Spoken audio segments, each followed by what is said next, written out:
বর্তমানে একটি ফিতনা, আমি গত কিছুদিন আগেও বলেছি, সাদিয়ানি ফিতনা। এই সাদিয়ানি ফিতনার সাথে মুসলমানের সম্পর্ক নাই। মুসলমানের সম্পর্ক হলো ইসলামের সাথে, মুসলমানের সম্পর্ক হলো কোরআনের সাথে। যারা সাদিয়ানি বলে, যারা এতাতি বলে, তারা সাদিয়ানি নয়, তারা এতাতি নয়, তারা তাবলিগ নয়, তারা সন্ত্রাসী, তারা খুনি। এই ছাড়া তাদের অন্য কোনো দলিল নাই, এছাড়া তাদের অন্য কোনো প্রমাণ নাই। কি বলেন ঠিক কি না? যারা নিশি রাত্রিতে আলেম উলামাদের উপরে নিরহভাবে অত্যাচার অবিচার করে 4 জন ভাইকে শহীদ করে দিয়েছে, হত্যা করেছে, এমন ভাবে আক্রমণ করেছে, ওই সমস্ত লোকদেরকে তাবলিগি সাথী বলা যাবে না। তারা হলো খুনি বাহিনী, তারা হলো সন্ত্রাসী বাহিনী। এই সন্ত্রাসীদেরকে অচিরেই আওতায় আনতে হবে বিচারের। কি বলেন ঠিক কি না? নারায়ে তাকবীর, নারায়ে তাকবীর। ইসলামের শত্রুরা হুঁশিয়ার সাবধান, নারায়ে তাকবীর। যারা তাবলিগ করে তারা কখনো মানুষের উপর আক্রমণ করতে পারে না। তাবলিগ হচ্ছে আমার রসুলের দেওয়া এক পদ্ধতি, পথ, যেই পথে ডাকলে মানুষ ইসলামকে সুন্দরভাবে খুঁজে পায়, যে ইসলামের ছায়াতলে আসলে তার জীবন পরিবর্তন হয়ে যায়। ওই সমস্ত তাবলিগ হলো আসল তাবলিগ।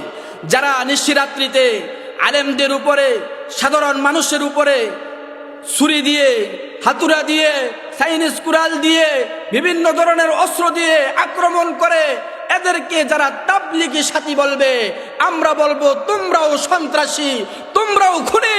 কারণ তোমরা তাদেরকে তাবলিগি সাথী বলতে পারো না। কারণ তাবলিগি সাথীরা কখনো খুনির আচরণ করতে পারে না, কখনো সন্ত্রাসীর আচরণ করতে পারে না। কি বলেন ঠিক কি না?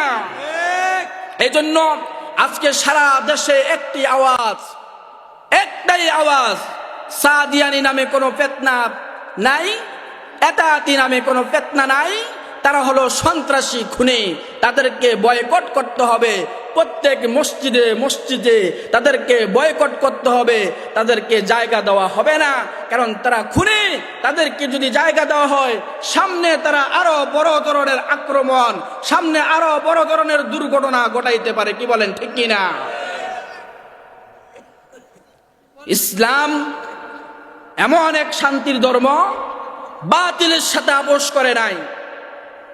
কেউ কেউ বলে আল্লামা মামুনুল হক তাবলিগের কে? এ বিয়া, তুমি কি জানো? তাবলিগ তো আলেমরাই সূচনা করেছে, তাবলিগ তো আলেমদের হাত ধরে এসেছে, তাবলিগ তো আলেমদের দেখানো এক পদ্ধতির পথ। তোমরা যদি বলো আল্লামা মামুনুল হক তাবলিগের কেউ না, তাহলে তোমরা কারা? তোমরা তো সন্ত্রাসী করে বেড়াইতে। তোমাদেরকে যখন তাবলিগে ডেকে আনা হয়েছে, কয়েকদিন চিল্লা দিয়ে, কয়েকদিন সাল লাগিয়ে, লেবাস লাগিয়ে, আজকে তোমরা তাবলিগের বড় ধরনের এক হয়ে গেলা, যেটা তোমরা আগে ছিল না। এখন তোমরা বলো আল্লামা মামুনুল হক কিছুই না। আমরা বলবো এই সমস্ত কথা যারা বলে তাদেরকে অচিরেই বিচারের আওতায় আনতে হবে। কি বলেন ঠিক কি না? 2 জনকে গ্রেফতার করেছে, 29 জনের নামে মামলা দেওয়া হয়েছে। আমাদের দাবি 29 জনকে গ্রেফতার করতে হবে, তাদেরকে ফাঁসির কাস্টে ঝুলাতে হবে, তাদেরকে বিচারের আওতায় আনতে হবে। আর বাকি সব মসজিদে মসজিদে তাদেরকে বয়কটের ঘোষণা করতে হবে। যদি তাদেরকে বয়কটের ঘোষণা করা হয়, তাহলে তারা সামনে এই সুযোগ আর পাবে না। কি বলেন ঠিক কিনা? আল্লামা মামুনুল হক এই দেশের গর্ব, এই দেশের অহংকার, এই দেশের সূর্য সন্তান। আল্লামা মামুনুল হককে পাহারা দিয়ে রাখার দায়িত্ব আমাদের। আমরা আল্লামা মামুনুল হককে পাহারা দিয়ে রাখতে হবে। শকুনরা, ইহুদি খ্রিস্টানের এজেন্টরা, ভারতের দালালেরা আল্লামা মামুনুল হকের উপর আক্রমণ করার জন্য বিভিন্নভাবে চেষ্টা চালিয়ে যাচ্ছে। আমাদের একটাই হুঁশিয়ারি, যারা আল্লামা মামুনুল হককে নিয়ে কথা বলবে, যারা আল্লামা মামুনুল হকের বিরুদ্ধে কথা বলবে, উলামায়ে দেওবন্দের বিরুদ্ধে কথা বলবে, কওমি মাদ্রাসার বিরুদ্ধে কথা বলবে, তাদের ধূর টেনে ছিঁড়ে ফেলা হবে। কি বলেন ঠিক কিনা? এজন্য আমাদেরকে এই সমস্ত ফিতনা থেকে নিজেকে হেফাজতে রাখতে হবে।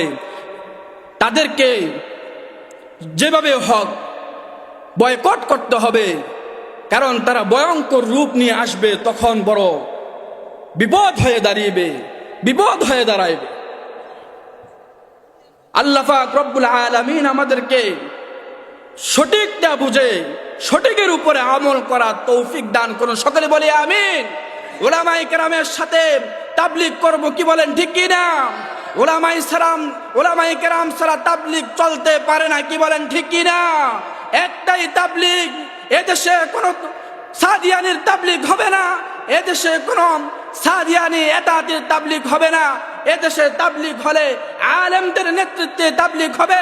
এদেশে কাকরাইল মসজিদ চললে আলেমদের নেতৃত্বে কাকরাইল মসজিদ চলবে। এদেশে ইজতেমা হলে আলেমদের নেতৃত্বে ইজতেমা হবে, কারণ আমরা আলেমদেরকে মহব্বত করি।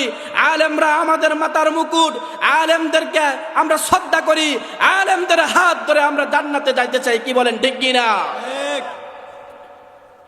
আল্লাহ পাক রব্বুল আলামিন সঠিকটা বোঝার তৌফিক দান করুন। সকলে বলি আমিন।